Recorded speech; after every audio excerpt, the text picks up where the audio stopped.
Décryptage par Jamaldine Benchenouf. Bonsoir. En arabe, pour dire croiser des chemins, on use de deux définitions, au choix, et l'inverse l'une de l'autre. On dit multaqa at-turuq, la rencontre des routes, ou muftaraq at-turuq, la séparation des routes. On utilise l'une ou l'autre pour nuancer le recours à la formulation, pour annoncer la couleur, faire comprendre très finement, dans le cas de la séparation des routes, muftaraq at-turuq, que nous sommes dans une situation où des destins vont se défaire, des alchimies se disperser, des choix antagonistes prendre des directions différentes.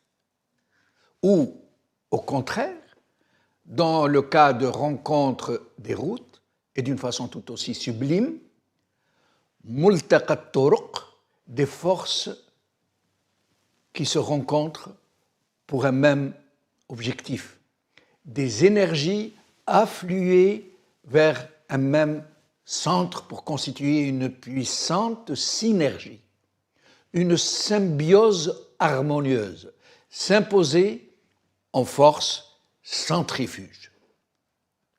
Le destin de l'Algérie est aujourd'hui dans cette vision contradictoire de la croisée des chemins, mais dans la version que je viens de décrire, dans celle de muftaraq at-turuq ou de multaqa at-turuq.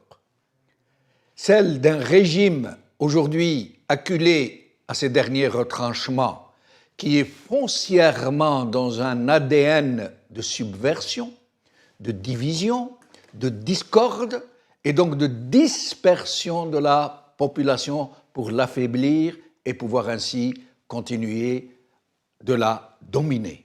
Et face à lui, des énergies trop longtemps savamment divisées, stratégiquement éparpillées, dressées les unes contre les autres et qui aspirent aujourd'hui à constituer une synergie, un socle politique fondateur pour l'avènement d'un État démocratique où la seule souveraineté, la seule, serait celle du peuple, où les élections ne seraient plus un vain mot, encore moins la pratique ô combien éprouvée de la fraude, de la force brutale et du détournement des voix. Avec cette sorte de veillée d'armes sociales qui s'installe dans le pays, à travers le sourd grondement d'une population qui semble se réveiller de la longue anesthésie politique dans laquelle elle a été laborieusement plongée, à travers ces grèves des transporteurs qui sont aujourd'hui à plus d'une semaine d'arrêt quasi total du travail, partout dans le pays, à travers cette hystérie qui s'est emparée de certains milieux du pouvoir, à travers ces menaces et cette pression exercée contre les leaders des grévistes, à travers cette presse aux ordres qui verse dans une odieuse désinformation, à travers ces appels qui fusent ici et là sur les réseaux sociaux pour appeler à un sursaut. Nous sommes aujourd'hui très nombreux à ressentir ces mouvements sociaux et ces réactions de panique de système comme une croisée des chemins dans son double entendement. Permettre, encore une fois, à ce régime de pouvoir disperser nos aspirations à une Algérie heureuse, ou faire en sorte que toutes nos saines énergies affluent tout ensemble à multaqa at-turuq.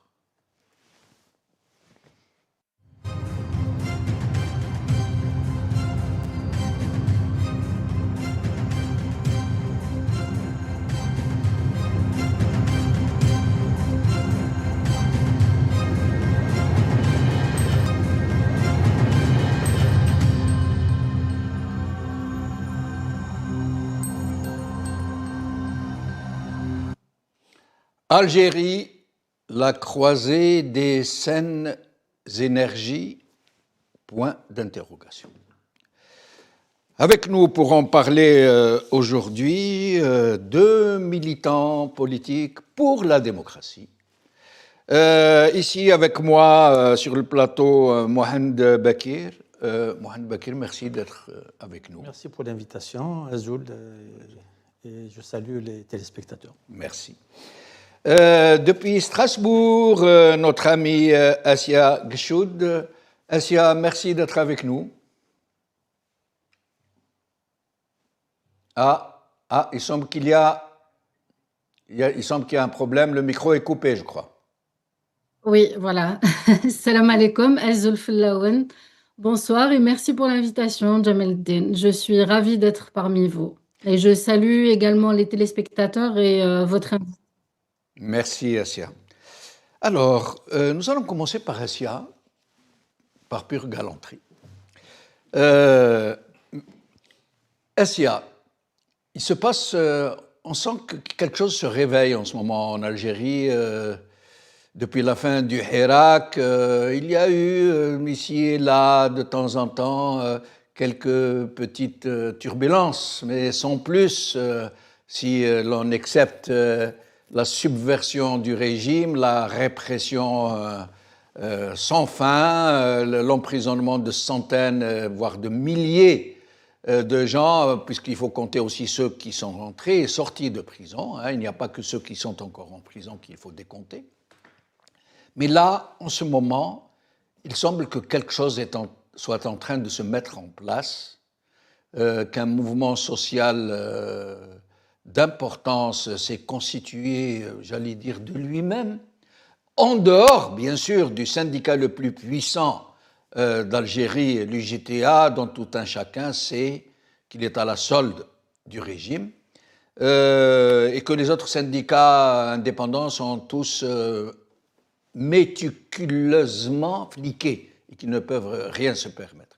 Mais sinon, qu'est-ce que vous pensez de l'atmosphère actuelle dans le pays et ces appels qui commencent à se faire jour dans les réseaux sociaux pour une reprise, j'allais dire, du Hirak ou du moins d'un mouvement politique d'envergure pour une revendication claire d'un État démocratique. Assia Ghchoud, pardonnez-moi cette trop longue question.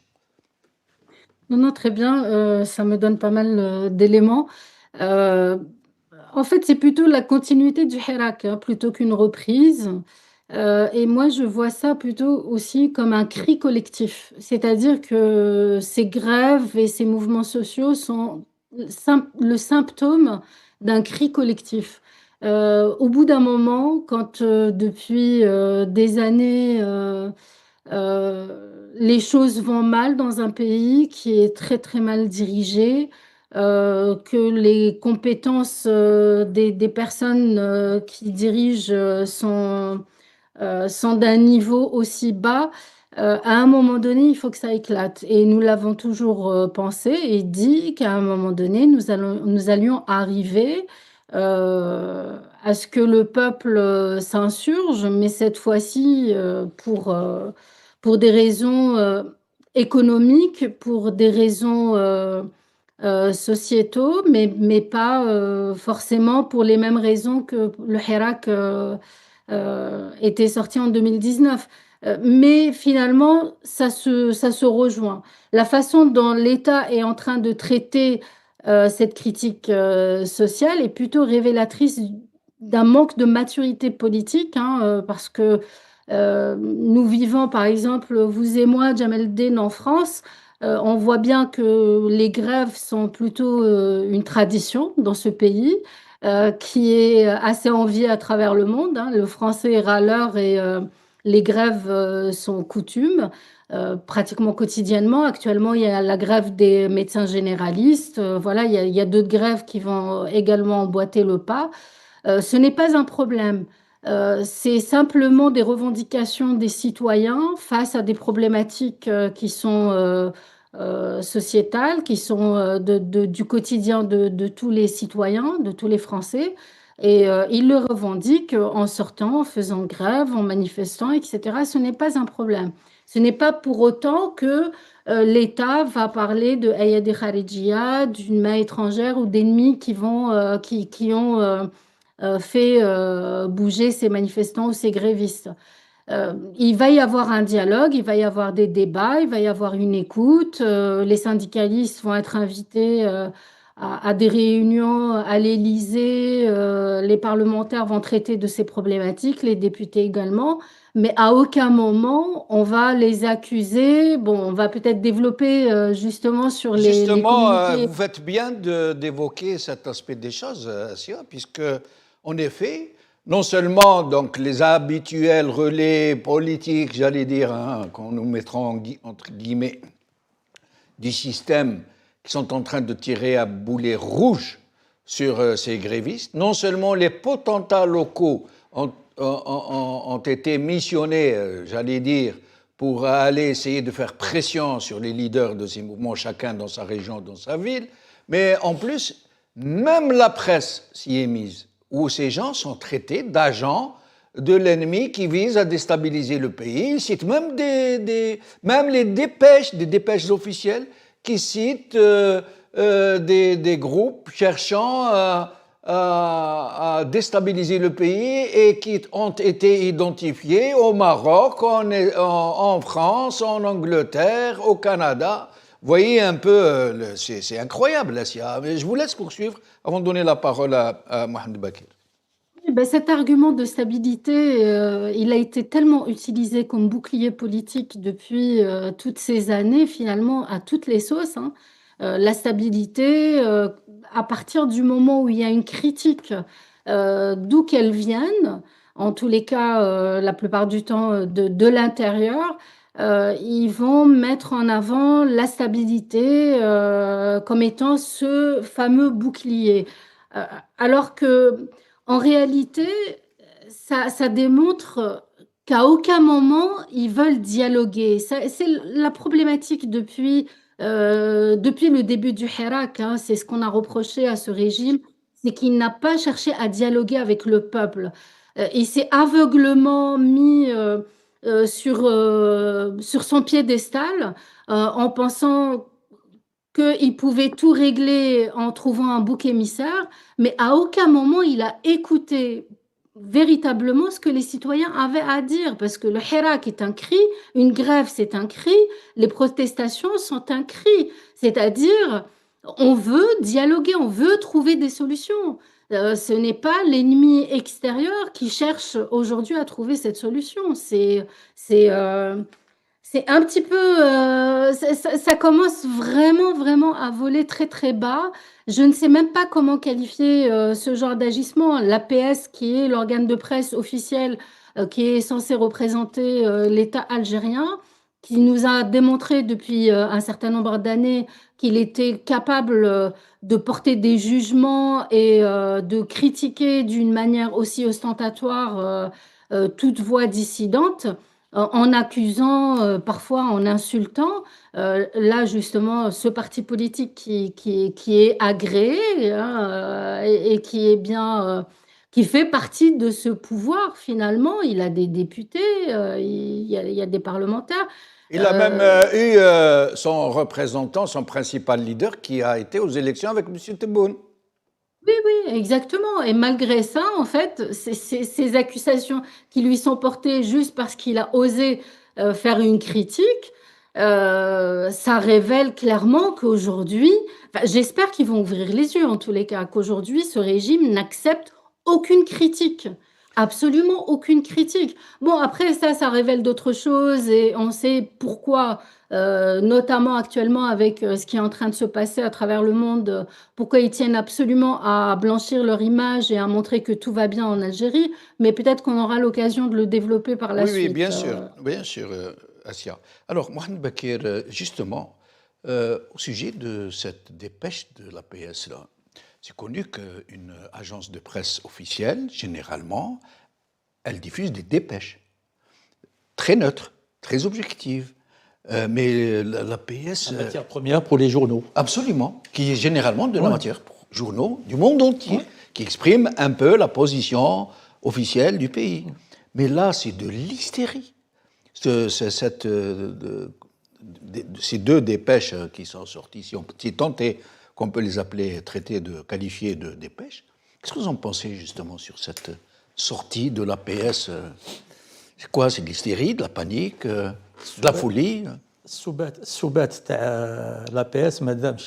Pourquoi? Parce qu'il ne faut pas oublier l'avant-dernière dépêche, celle au sujet de Maduro.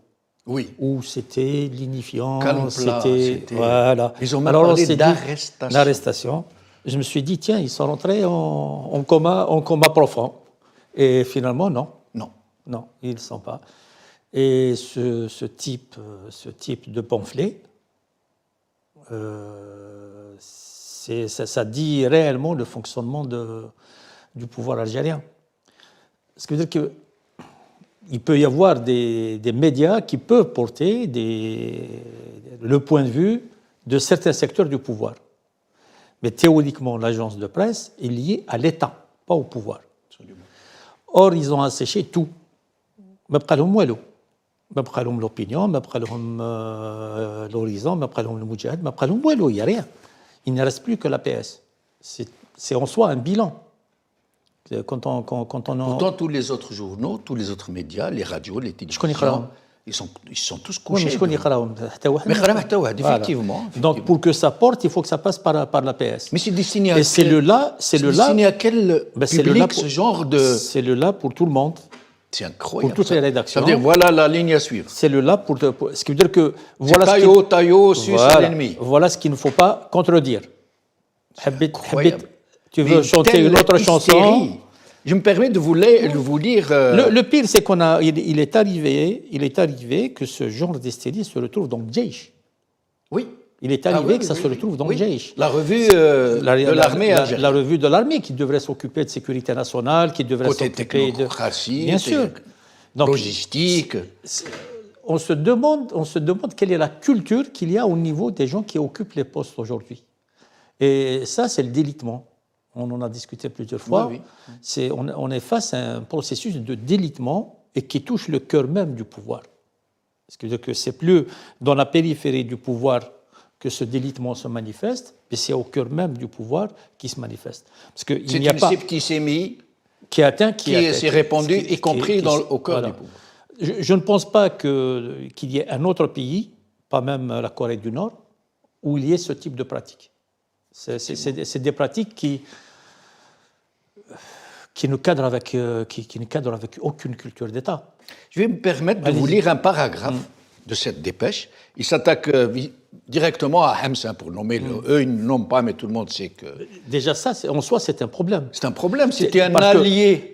Même au-delà, ce qui veut dire que le débat public doit être transparent. Le débat public, on ne doit pas l'interpréter. Je n'ai pas à essayer de savoir... les choses. Il faut nommer les choses, il faut de la clarté, il faut de la transparence. Comme ça, au moins, on sait de quoi il s'agit, on sait ce qui est reproché à tel, quels sont les arguments de tel, et on a un débat public. C'est ça, les éléments du débat. Mais eux, comme on les connaît, ils ne nomment pas pour montrer qu'ils ne lui donnent même pas l'importance de le nommer. Et on ne sait pas qui parle. On ne sait pas qui parle, enfin, ok, c'est l'APS, ouais. C'est l'APS, mais c'est pas l'APS. C'est pas signé, absolument, évidemment, Voilà. évidemment. Alors, avant de lire ce passage, je vais rappeler quelque chose. Dans les années 70, il y a eu une convention bilatérale entre la France et l'Algérie pour permettre aux franco-algériens de choisir. Il veut passer son service militaire en France ou en Algérie, il a le choix. Et donc là, je crois que c'était Giscard d'Estaing et Boumedienne qui avaient... C'est l'accord de 83. À 83. 83, c'est Mitterrand. D'accord. Mitterrand, d'accord. Alors ils ont signé, et c'était quelque chose de tout à fait acquis, où il n'y avait pas de... C'est une facilité qui est donnée aux binationaux. C'est une facilité accordée aux binationaux des deux côtés du pays. Alors là, il tire sur un député du Hems, qui est franco-algérien, et voilà ce qu'ils disent sur lui, sur ce député, pour le stigmatiser, pour le qualifier de traître. Plus grave encore, ce parti n'hésite pas à exploiter la colère des... Ah, pardon. Comment en effet peut-on se targuer de patriotisme viscéral quand l'un de ses députés a effectué son service militaire en France? l'ancienne puissance coloniale, et surtout quand ce même député a brillé par son absence à l'APN le jour du vote d'une loi historique incriminant la colonisation. C'est incroyable. Est-ce que vous savez que le président de la commission de défense à l'Assemblée nationale, c'est un petit jeune homme qui n'a pas passé son service national? Alors là, C'est le fils de Ben Grina. C'est l'héritier Ben Grina. oulala, Il a c'est été un bombardé. scoop, là. Il a été bombardé. Non, c'est connu. Ah bon? Il est bombardé président de la commission de défense à l'APN et le jeune homme n'a pas passé son service national. Oh là là. C'est Donc, incroyable. Michael bi Michaelain, ce qui veut dire que si tu es avec moi, ben, tout est permis. Voilà. Si tu es contre moi, ben, je peux retourner contre toi tout ce que je veux. Si on essaye d'approcher cette question, cette personne, ce citoyen algérien, s'est porté candidat pour être député. Oui. Donc, comme en Algérie, on fait les enquêtes d'habilitation pour les candidats. Absolument. Donc, il y a eu une enquête d'habilitation qui a été faite. Il le savait avant les élections. Il le savait. Ce critère, à ce que je sache, il ne fait pas partie des conditions incapacitantes pour être candidat. Donc, dans la loi, il n'est pas interdit d'avoir passé la journée de citoyenneté en France et d'être candidat à ce poste. Parce qu'il faut parler loi, il ne faut pas parler autre chose. C'est-à-dire que soit on apprécie la chose d'un point de vue légal. Maintenant, s'ils veulent présenter une loi, un amendement technique de je ne sais pas quelle loi, ben, ils peuvent présenter cet amendement technique pour en faire un critère de disqualification par rapport à la députation. Oui. Mais tant que cette loi n'existe pas, ce genre de commentaire est nul et non... C'est même l'inverse, puisqu'il y a une loi qui lui permet de passer son service militaire en France. Et que, comme vous l'avez si bien dit, que vous lui avez permis, ça n'a pas incriminé ça n'a pas invalidé sa candidature.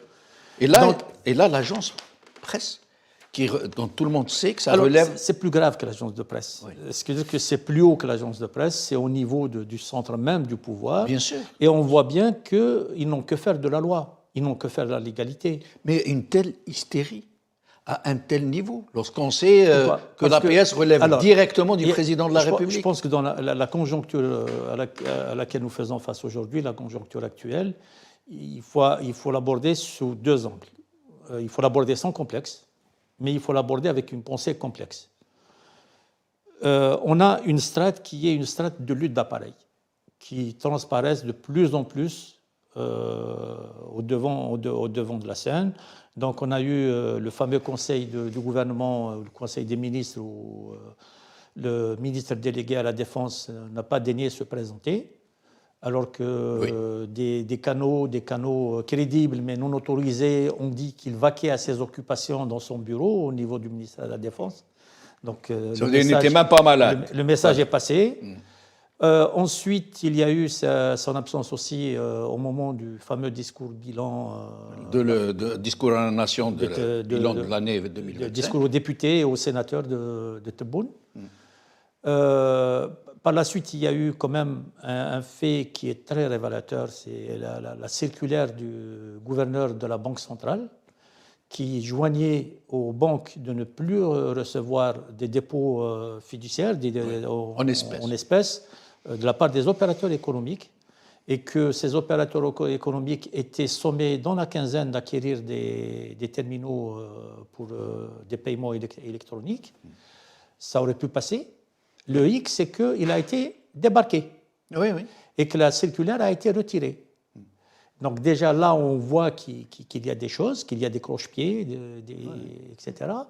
Et plus sérieux encore, c'est que après le discours de Tebboune qui disait « Tout va bien, Madame la Marquise, nous maîtrisons l'inflation, nous maîtrisons les prix, nous maîtrisons tout. » Nous allons avoir un PIB qui va étonner le monde. 400 milliards de dollars, etc. Et là, on se retrouve au 1er janvier avec une augmentation qui vient de nulle part. Et une augmentation pas de n'importe quel produit. Dans la nuit. Ça veut dire les gens, au matin, ils sont réveillés avec un prix différent à la pompe. Et il faut bien comprendre que l'énergie, c'est l'intrant de tout le circuit économique. Ça veut dire que cette augmentation, mécaniquement, elle se retrouve dans tous les prix. Elle se répercute sur tous les prix. Que ce soit le logement, que ce soit le transport, que ce soit l'alimentation. Et donc sur l'inflation. Etc. Mais la question, c'est que qui est derrière cette augmentation. Vous pensez que c'est quelqu'un qui aurait... C'est comme l'histoire de la circulaire un complot pour dire les choses? Des batailles entre eux. D'accord. Les complots, je ne pense pas qu'ils soient d'un seul côté. C'est-à-dire que chacun complote contre l'autre. On ne sait pas autour de quoi ces choses-là sont en train de se dérouler aujourd'hui. On nous a dit que le gouvernement devait traiter d'une révision technique de la Constitution, qui a un petit riacha. Constitution, révision technique. Révision Mais technique. tout le monde sait qu'il s'agit soit d'une prolongation de l'actuel mandat. D'autres voix ont fait le parallèle avec 2008. Oui. Donc, Celle de, oui. soit prolongation du mandat actuel, soit ouverture d'un troisième mandat. Ouverture d'un troisième mandat. Donc, il y a tous ces aspects-là qui transparaissent et qui trahissent des luttes à mort. Mais ça voudrait dire que certains groupes au sein du pouvoir, qui sont antagonistes les uns aux autres, ont une mainmise sur certains mécanismes du pouvoir, puisqu'ils peuvent augmenter des prix, par exemple, entre autres.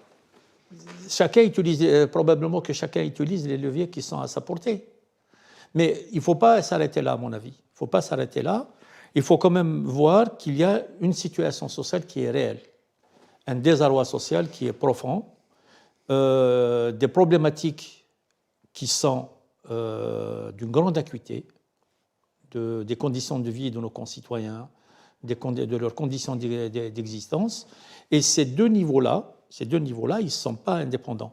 C'est-à-dire que le niveau des luttes d'appareil, il ne faut pas le négliger, il faut le garder à l'esprit. Et il faut être vigilant par rapport à ça, parce que ce n'est pas la première fois que ce genre de conflit passe dans la société ou imprègne les luttes sociales. 88, c'était en partie ça. Le début du Hirak, c'était ça. Le fameux Hirak Moubarak, entre guillemets, c'était aussi ça. Et il faut avoir la présence d'esprit de reconnaître la légitimité du mouvement social dans ses expressions tel qu'il est. Oui.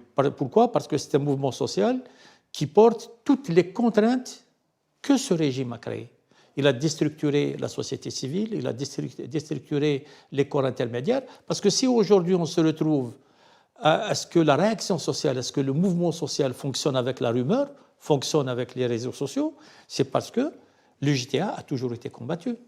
Le JTA a toujours été caporalisé. Les syndicats autonomes ont toujours été marginalisés. Oui. Parce que, comme disait d'une façon ou d'une autre, au point où on leur a créé comment on dit, des déblocages. Comment on appelle, des sosies, quoi. Des sosies, oui, voilà. Des sosies aussi, des syndicats maison. Voilà, à côté. Oui. Ouais. Donc, comme disait Madame Gueshoud, ce mouvement social, il trouve les expressions qu'il peut avoir aujourd'hui. Il semble aujourd'hui que ce soit le cas. Oui. Aujourd'hui, il y a un mouvement social qui s'est installé malgré l'emprise du régime sur tout le mouvement, sur tout le prolétariat. Ils ont mobilisé la police durant toute la journée pour dissuader les commerçants de fermer. Il y a des secteurs où le mot d'ordre de fermeture a été suivi, essentiellement en Kabylie, puisqu'il y a des traditions militantes ancrées. La grève a toujours été utilisée comme un moyen d'action. Et il semble qu'ils ont très largement mobilisé la police pour dissuader l'extension du mouvement. La police, les potentats locaux, nous dit-on, les chefs de tribu, les gros trabandistes qui ont une vraie mainmise, une vraie emprise sur la population. Tous les réseaux dont ils... D'ailleurs, à l'Assemblée, il y a eu un député du FLN qui a exhorté ses collègues pour leur dire qu'il faut qu'on descende convaincre les gens de ne pas faire grève. Qu'il y a le Maroc derrière, la France, Israël, etc. Non, plutôt il faut aller bien évidemment. C'est plutôt ça. Alors, nous allons d'abord écouter, avant de redonner la parole à Assia, je crois qu'il s'appelle Mounder Bouden, RND, un secrétaire général du RND. On va l'écouter. C'est un parti qui a commencé avec une grosse moustache et qui termine avec une grosse sucette et un bavoir. Il fait bébé, le gars. La comparaison est dure. Hein. C'est qui la grosse moustache? C'était Yahya, je crois. Non, à l'origine, le RND, Z bla moustache. C'est vrai, Z bla moustache, du jour au lendemain. Apparemment, il va terminer avec les couches. Les couches bébés. Alors, nous écoutons le monsieur. على بالكم بلي كاين 27 موقع فرنسي و27 موقع من الجاره الغربيه يحاول الخدمه الوحيده تاعو انه يحاول يأجج كل ما من شأنه ان يضرب استقرار الوطن. هناك العديد من الصفحات التي ثبت انها تسير من الخارج. الهم الوحيد تاعها والهم الوحيد تاع الناس اللي يدفعوا الدراهم بالعمله الصعبه لاصحابها هو انهم يحاولوا يختلقوا مشاكل هنا في بلادنا.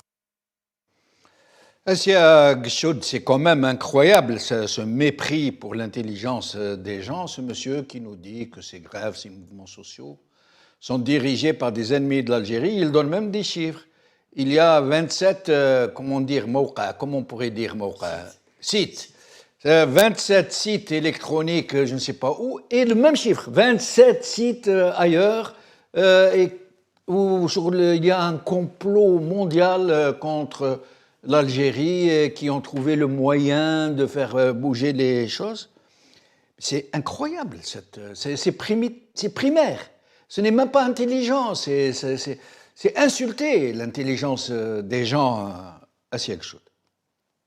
Oui, bon, on a l'habitude maintenant, c'est-à-dire là, ça montre, parce que toutes ces personnes qui s'expriment représentent le régime, et ça montre avant tout que la réaction du régime est d'abord sécuritaire et accusatoire plutôt que sociale et analytique. C'est-à-dire qu'à aucun moment ils vont analyser une situation. Là, on voit, Jamel, ce que je suis en train de voir, c'est des mouches d'Aubeb. On a l'habitude d'avoir affaire à eux sur les réseaux sociaux. Vous savez bien, vous-même, quand vous écrivez une publication, il y a des personnes qui viennent, au lieu de dialoguer avec vous et de vous contredire et de débattre, ils vont vous insulter. Ou alors, ils vont vous accuser directement de harké, de ayad kharjia. Vous voyez, c'est cette démarche-là. Ils sont tous devenus des mouches ambulantes un peu partout. Il n'y a aucun moment, il y a un débat. C'est terrible de voir le niveau dans lequel on est arrivé. C'est-à-dire que le pays est arrivé à ce niveau-là. À quel moment les gens vont se réveiller? Par qui nous sommes dirigés? On donne la parole à des personnes qui tiennent ce genre de propos sur des chaînes publiques, qui s'adressent à des citoyens, à une population qui n'est pas dupe, parce que ce soulèvement social, il a commencé là avec les transporteurs, mais il va... c'est un effet boule de neige, hein, parce que rien ne va en Algérie. Les prix ont augmenté, enfin, les gens n'arrivent pas à joindre les deux bouts. Donc, de toute façon, il va y avoir un effet boule de neige, même si dans les médias, ils essayent de remonter un peu la population contre les transporteurs, parce que qui subit directement ces problèmes de grève, c'est le citoyen. C'est pas celui qui a son chauffeur personnel et sa voiture qui peut aller au travail, etc. C'est le pauvre citoyen qui prend le bus tous les jours, qui prend les transports en commun, qui subit la situation. Mais le citoyen, aujourd'hui, a compris que finalement, ces transporteurs ont raison parce que lui-même, quotidiennement, subit. Et je ne serais pas étonnée de voir dans les prochains jours d'autres rejoindre ce mouvement. Bon, on va peut-être dire que je suis en train je fais partie de ces Ayed Kharejia qui sont en train de pousser les citoyens à sortir, mais je l'encourage fortement. Parce que ce n'est plus possible. Il y a un aspect des choses dont on ne parle pas suffisamment, je crois. Vous voyez, d'un côté, il n'y a plus de liberté d'expression. Pas du tout. Ça veut dire que les gens, non seulement ils sont empêchés de parler, mais si jamais ils miaulent une toute petite contestation, ils vont en prison. Ce sont des milliers de gens qui sont passés par la case prison, quel qu'il soit. Il y a aussi le fait qu'il y a une vraie corruption de masse. On essaye d'acheter les gens, si ce n'est directement dans la consommation de tous les jours, qui m'a l'Eid par exemple, dont on nous promet encore une fois, cette fois-ci 1 million pour l'Eid, ne serait-ce que... Il y a aussi la mythomanie du premier responsable de ce régime qui nous annonce des chiffres mais absolument incroyables, des prodiges tous les jours, des miracles économiques tous les jours. Est-ce que cette annonce d'un million de moutons ne fait pas partie de la lutte? Comme l'augmentation, comme la circulaire du gouverneur, comme la pseudo-réforme technique, etc. De la lutte entre eux? Entre eux, oui, oui, c'est possible. Oui.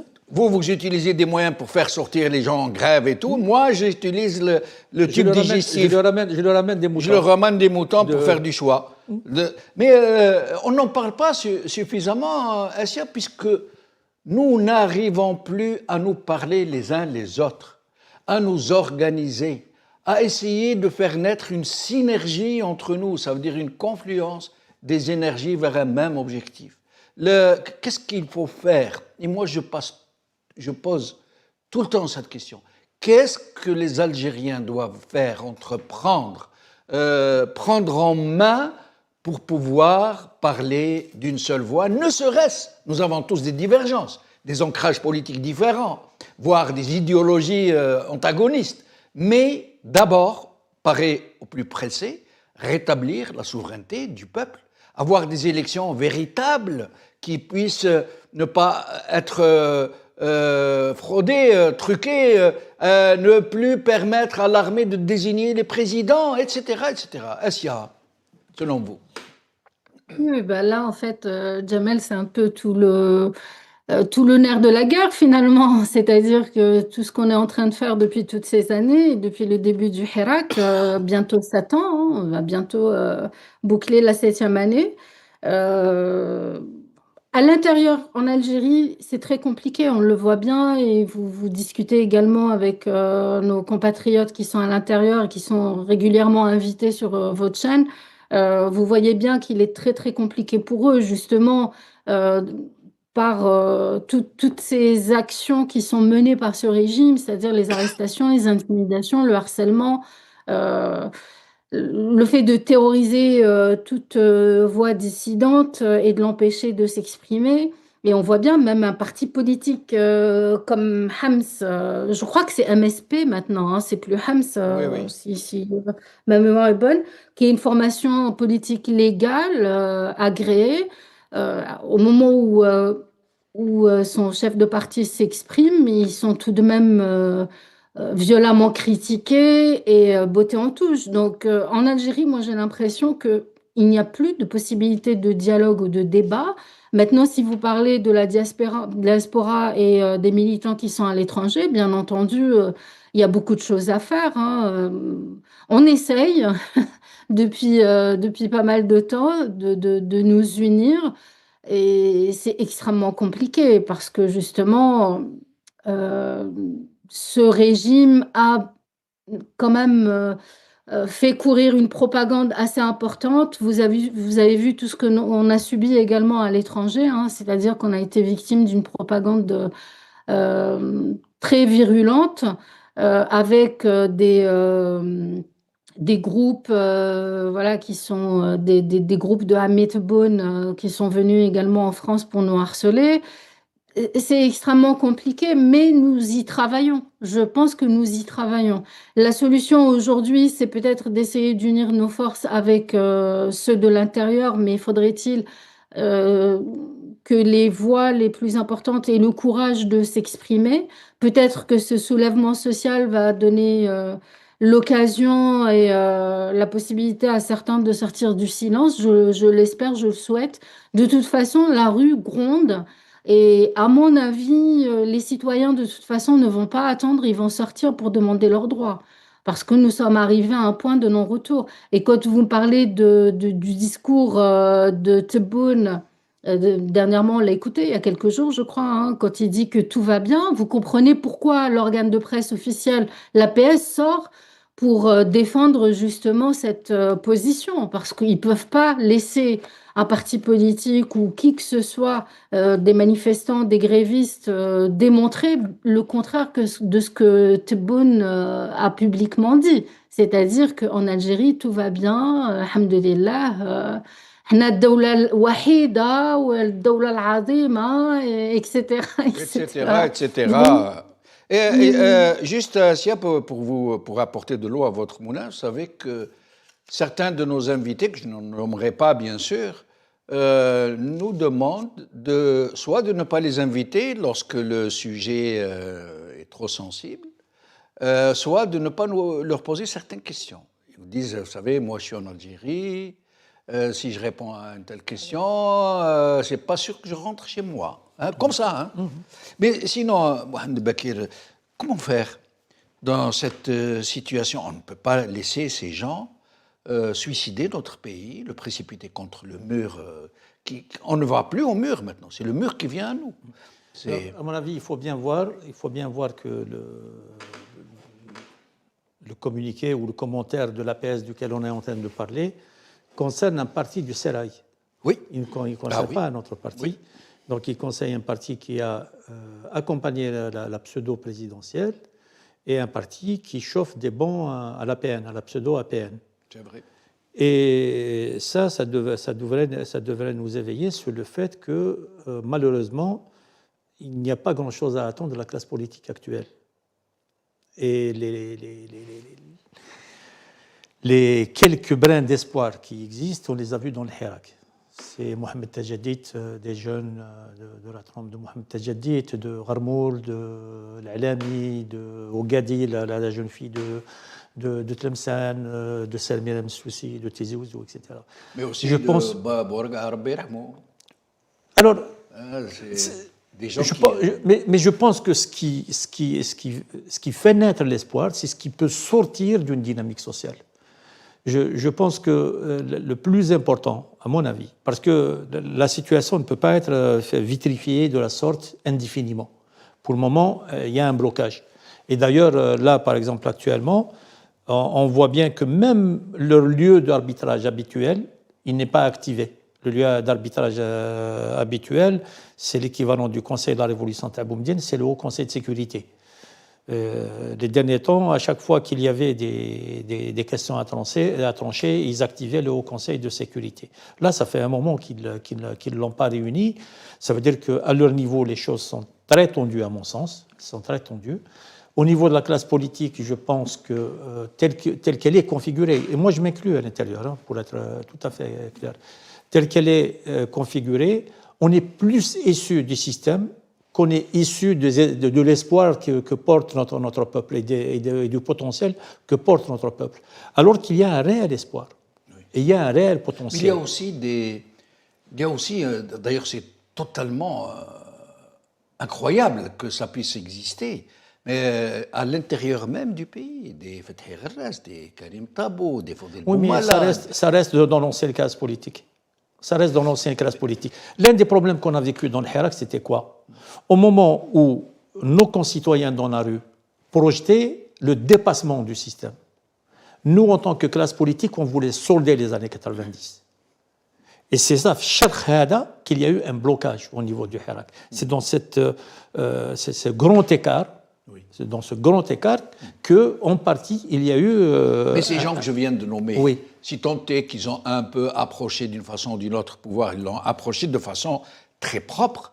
C'est des amis, je le dis sans animosité, c'est des amis, je le dis sans animosité. Oui, oui. Mais je le dis par rapport à une vision... Ce n'est pas rédhibitoire pour autant, oui, ce que je veux dire. Ça ne veut pas dire qu'ils doivent être disqualifiés. Oui, ça ne veut pas dire qu'ils doivent être disqualifiés. Bien au contraire. Mais ça veut pas dire qu'ils doivent jouer les premiers rôles.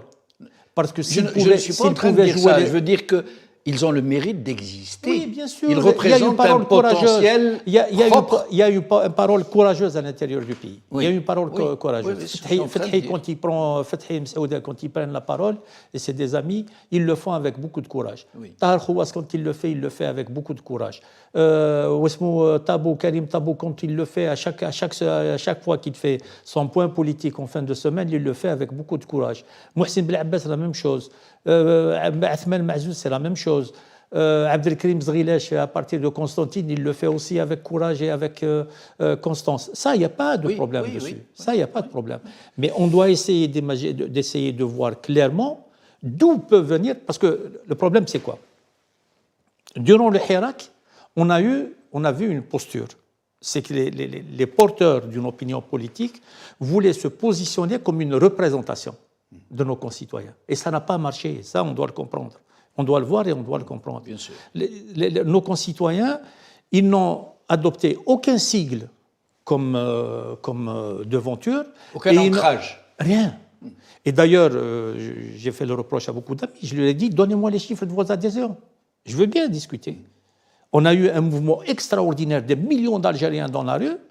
Vous êtes des structures politiques, donnez-moi les adhésions que vous avez engrangées. Ça m'aurait fait plaisir. Mais s'il n'y a pas d'adhésion, si les citoyens n'ont pas voulu investir les structures existantes, on doit comprendre pourquoi. On ne doit pas dire non, ça c'est pas important, on met de côté, allez, sous le tapis. Non, ça a une signification. Alors que quelqu'un comme l'Alami, il était porté sur les épaules des gens. On l'a vu. Il était porté à Naba, il était porté à Afgaït, il était porté à Ashraf. Là où il allait, il était porté sur les épaules des gens. Ça veut dire quoi? Ça veut dire qu'il doit y avoir un renouvellement de la classe politique. Un renouvellement pas seulement dans ces hommes, dans ces mécanismes et dans les valeurs qu'elle porte, les valeurs qu'elle doit porter, c'est-à-dire que les valeurs de la rupture vers demain. L'exemple sur lequel on doit réfléchir, c'est la Tunisie. La Tunisie, au moment du printemps tunisien. Ils ont fait soi-disant une transition. Mais la transition qu'ils ont fait, c'était pour régler les problèmes du passé. Oui. C'était pour régler les problèmes du régime de Ben Ali. Oui. Pas pour créer une nouvelle Tunisie. C'est bien vrai. Et ça, on doit l'éviter, nous. Ça, on doit l'éviter. Ça ne veut pas dire qu'on ne doit pas solder les comptes. Oui, on doit solder les comptes. Mais on doit les solder dans un mécanisme qui est réfléchi pour ça.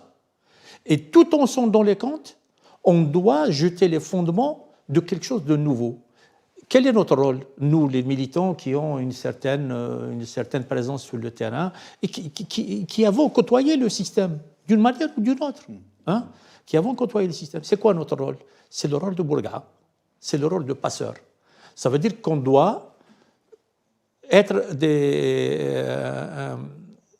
accélérer les choses, transmettre l'expérience, aider la nouvelle génération, l'accompagner, mais lui laisser la place. Ça veut dire que ma génération, notre génération, c'est une génération qui n'aura pas existé dans l'histoire du pays. C'est une parenthèse, il faut qu'on l'accepte. Elle existera à sa manière, si tant est qu'elle parvient à accompagner demain. Il ne faut pas qu'on se dise, redressez-nous, parce qu'on a vu beaucoup de choses dans le Hirak. Par exemple, le mimétisme par rapport aux personnalités historiques.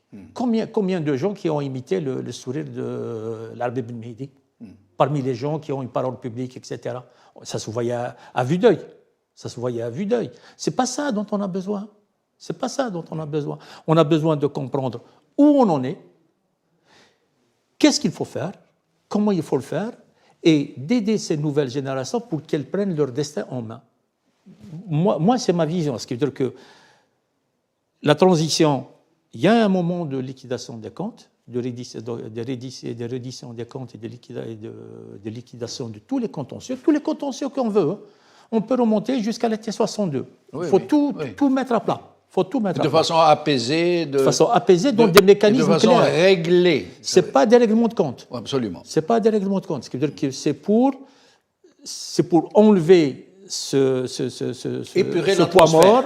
C'est pour enlever ce poids mort, ce lest, par rapport aux générations futures. Et permettre à la dynamique de se développer. De partir sur un terrain qui est nivelé, sur un terrain qui est clair. C'est colossal comme travail. J'imagine, oui. Mais on ne s'y attelle pas, malheureusement. On ne s'y attelle pas. On est plus dans une posture d'un système normal. Si j'étais dans un système normal, je vous dirais, je suis candidat à ceci. Je suis candidat à être un chef du gouvernement. Je suis candidat à être un la député. Population, au peuple, à la volonté populaire de décider qui sera qui. Mais aujourd'hui, ce qu'on doit faire, à mon avis, aujourd'hui, qu'est-ce qu'on doit faire? On doit dire comment je peux aider à la nouvelle vague du Hirak. Comment je peux favoriser la montée de cette... Comment puis-je être utile? Et l'utilité, à mon sens, pays, à mon sens, c'est celle-là, l'utilité. Alors, on arrive à la fin de l'émission. Vous allez avoir chacun 1 minute pour le mot de la fin. Assia, le mot de la fin, en moins d'1 minute, s'il vous plaît. Le micro, Assia, le micro, il y a un souci. Oui, pardon, j'avais coupé le micro. En 1 minute, je voulais simplement rebondir sur ce que j'avais entendu juste avant par rapport aux adhésions à des partis ou à des mouvements, etc. Moi, je pourrais plutôt, je pense que beaucoup pourraient donner des chiffres de désadhésion, si je peux dire ça comme ça, parce qu'il y a eu quand même des circonstances qui ont fait que les gens ont eu peur d'appartenir à qui que ce soit, ni à un parti politique, même des associations ou des mouvements, parce que justement, ce régime a tout fait pour bloquer le débat, pour bloquer l'expression, pour bloquer toute liberté. Donc, voilà, c'est un petit peu finalement la synthèse de tout ce qu'on a vu depuis le début, c'est ce blocage, pas de dialogue. Pas de débat, c'est une société qu'on veut absolument fermer sur elle-même alors qu'elle est en train d'étouffer. C'est une cocotte minute qui va finir par exploser. Je pense que j'ai fait moins d'1 minute. Yatek comme ça. Merci, Jamal. Merci, Assia. Alors, cher ami. Je voudrais juste ajouter un élément, c'est que dans la constitution algérienne, y compris celle de 2020, je ne dirai pas la date parce que ça ne mérite pas d'être de cette date-là. Pour moi, le 1er novembre, il vaut beaucoup plus que ça. La grève est un droit constitutionnel. Or, tous les gens qu'on voit intervenir, ils parlent de la grève comme si c'était un acte insurrectionnel. Et ça dit toute la philosophie des gens qui sont au pouvoir. On ne peut pas dire mieux. Merci à mes 2 invités. Merci à vous, chers amis, de nous avoir suivis. Et ملتقى الطرق. بقاو على خير. Merci.